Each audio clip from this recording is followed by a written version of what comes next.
Jesse. Breakfast is ready. Uncle Terry's voice shouted from downstairs. Not hungry, I replied.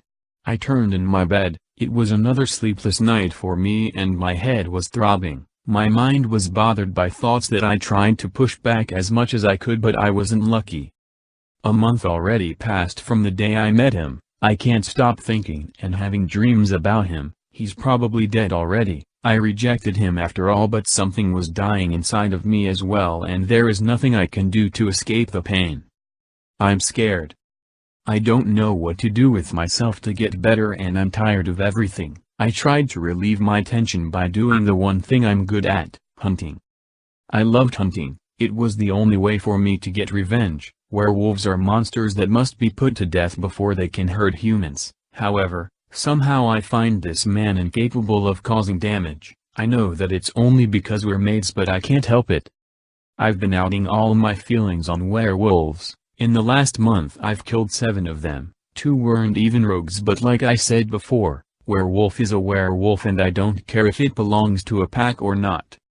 I'm probably going to pay for this in the future. Every amateur knew not to mess with packs, but again I was me, therefore those unwritten rules didn't apply on me. I did what I wanted according to what I felt like. My uncle didn't like that.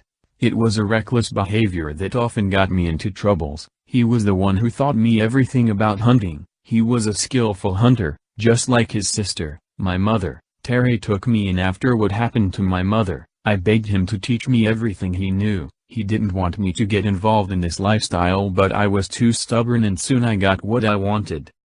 A knock was heard on my door, and right after Terry opened the door. "You need to eat something." He approached and sat on my bed, not saying a word. I just stared out of my window aimlessly.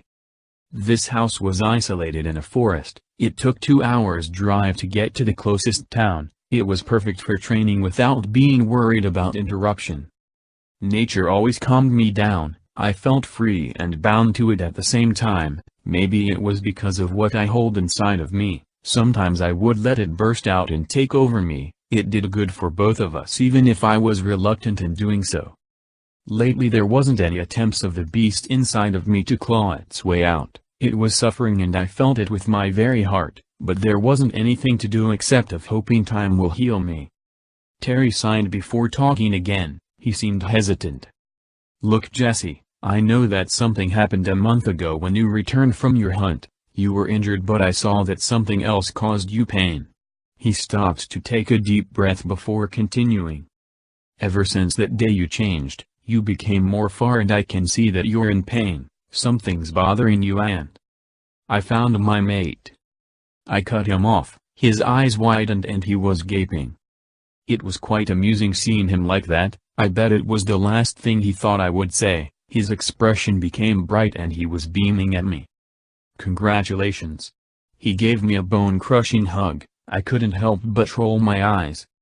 "It's a werewolf," I announced. "At least it's used to be a werewolf." He froze. I felt him tense as he let go of me slowly, his eyes flashing sorrow that we both shared. It must have brought him some memories. How sad it looks, like history was repeating itself, like mother like son. Except it was not. I rejected my mate to avoid any issues. I rejected him. I smiled at him. It wasn't genuine, but I managed to look reliable.